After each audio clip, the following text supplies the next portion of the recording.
Our last presenter today is Anurag Saraf, a resident at the Harvard Radiation Oncology program, and he will be talking about a topic which I think a lot of us have debated. There's been quite a long Twitter debate about this before, teaching mentoring. So utilizing a resident student peer mentorship program as a tool to educate residents about the core components of mentoring. So Anurag, I'll turn it over to you. All right, thanks so much. So hi, everyone. My name is Anurag Saraf. I'm affiliated with the Harvard Radiation Oncology program. And on behalf of my co-authors from the Columbia University and Harvard University, I'm excited to have an opportunity today to present our work in progress titled Teaching Mentoring. I have no disclosures to report. So mentorship plays a critical role in career development of trainees in medicine. Previous formalized radiation oncology mentorship programs have led to increased career satisfaction, early development of mentor skills, and long-term benefits of productivity and promotions. Near-peer mentorship, which here we define as a partnership between persons close in social, professional, or age levels, has been shown to facilitate personal and professional development for mentors and mentees alike. Residents bring a unique background and experiences to student mentorship experiences. However, there is an observed lack of clinical mentorship in radiation oncology and limited formal education to teach residents how to become effective mentors. Previous research has focused on qualities that make up a good mentor. I'd love to take a second to make this a little interactive. Before I keep going forward, I'm going to ask the audience to brainstorm and maybe even try to type in the chat valuable qualities that they think a resident mentor can bring to a mentorship relationship. Because even from just the presentations of this conference alone, so far we know that many groups here believe there is value in residents serving as mentors. However, there's limited experience on what components of resident mentorship would be most valuable to mentees. Not too far. So our hypothesis is that a formalized resident medical student mentorship program would improve residents' mentorship skills, expectations, and confidence while further developing a mentorship culture in radiation oncology residency. Our goal was to develop a formalized mentorship curriculum and perform an assessment on the efficacy of the program. So here we developed a multi-institutional formalized mentorship program between radiation oncology resident mentors and medical student mentees undergoing a radiation oncology clinical sub-internship over a 2 to 4 week rotation.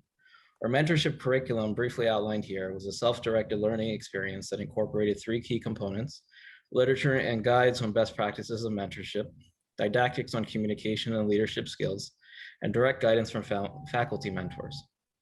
The formal mentorship program was designed to involve elements that included principles of radiation oncology instructions by the resident via 2 30-minute didactic sessions, capstone presentation coaching, where residents helped with primary literature interpretation and presentation skills, and career counseling via 2 30-minute advising sessions, usually towards the end of the rotation, and also 1 month, 3 and 6 month follow-ups via email.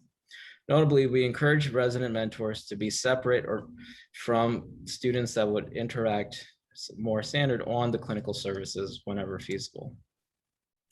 Our assessment approach involved 2 questionnaires. Residents and students alike will complete these questionnaires before and after the mentorship program. The resident questionnaire includes questions related to their time management, confidence and mentorship skills, self-reflection on being a mentor, and especially impact of mentoring on their own resident faculty mentoring relationships and career development. Many institutions have a resident student mentorship model. However, limited curricula exist for teaching residents how to mentor. A formal program that utilizes aspects of successful mentorship models between residents and medical students has the potential to empower radiation oncology trainees to feel more confident seeking future mentors and feel a greater sense of purpose in their own careers. Future directions for this project include expanding the program to broaden and include diversity in resident mentors and experiences, iteratively improve the mentorship curriculum, and formalizing an intervention assessment tools that can be standardized across institutions. I want to thank you for your attention. If you're interested in more information or collaboration, feel free to reach out to me or any of the mentors. I'm going to add my email to the chat here, so feel free to reach out. I wanted to thank the ROECSG group for giving us a chance to present this. So Anu, that was an awesome presentation, and I love the way you engage the audience with the exploding comments. Great work. So I think maybe I pointed this out too in the chat. I honestly think what you're pointing out is so important, because sometimes residents have valuable advice from one another you can't get from an attending, just like how to survive in a situation, but also how to learn things. So how do you think your mentorship program idea might combine with the earlier discussion about a formal program of how to teach effectively? This is something where I think residents do all. We have to, when we're residents, we have to teach, we have to mentor others, and then we have to have a little bit of EQ. So there's so many recurring themes, and this one pulls into a lot. How do you think these all can combine together a little bit? I think you bring up a really, really good point, which is that residency, radiation oncology residency is multifactorial. Not only are we being trained to be clinicians, but more than that, to be educators, to be mentors, to be teachers in every single way. This is kind of more of an umbrella service, and I don't think there could ever be a simplified curriculum for this kind of thing, which is, like you pointed out, a lot of the other programs go kind of more detailed into the other aspects. I think there's a great there's a great hunger, is what this conference is showing, to be able to teach residents all of these other aspects of the hidden curriculum. And to be able to really bring them together would be the ideal goal in the future. So I truly believe that implementing your program and some of the earlier ones that have been discussed, I truly believe that together we're going to create some of the best faculty, practicing radiation oncologists, educators, and collaborators. So, I know we're running short on time. There are lots of questions, and especially a lot of people giving you shout outs. So Anu, thank you so much. I think that we have a couple more minutes. Okay, we have a couple more minutes. Good. Never hurts to discuss mentorship.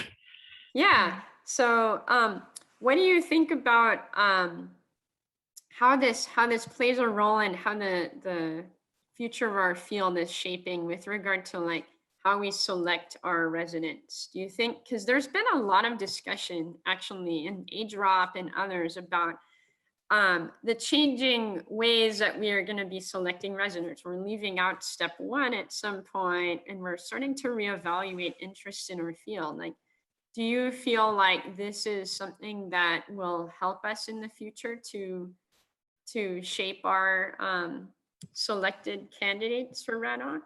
Yeah, I think that's a great question. I think we're already seeing it now. I think there's two components. One, I'm talking as a third-year resident, but in general, physicians are being asked to do more than they've ever done before. So when we're selecting residents, we're doing a more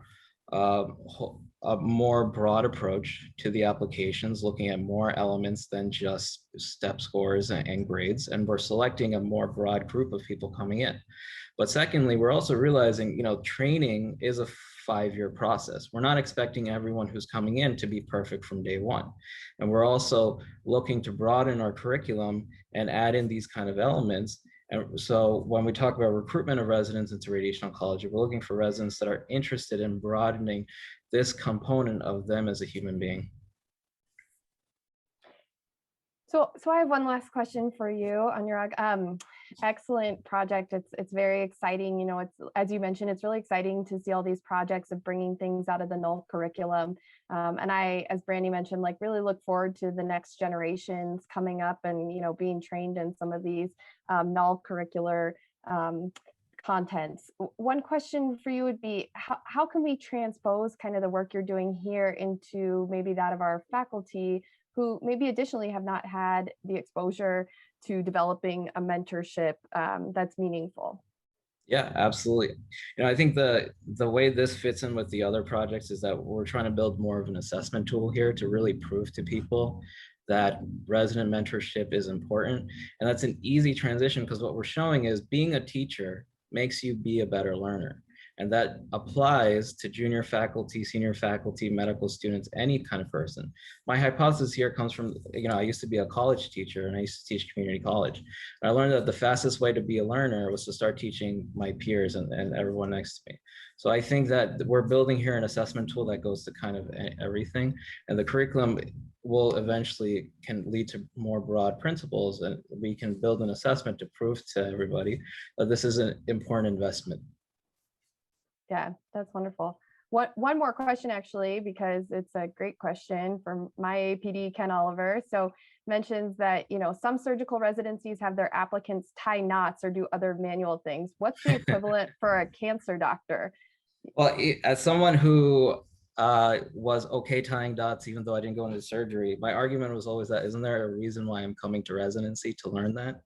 So I think that it's going to depend on what the residency program values. That's what they should bring up, but also equally show that even if you're not perfect at it, even if you can't equivalently contour a kidney on day one, that we will teach you how to do that. And we just want you to have an open mind as we teach you.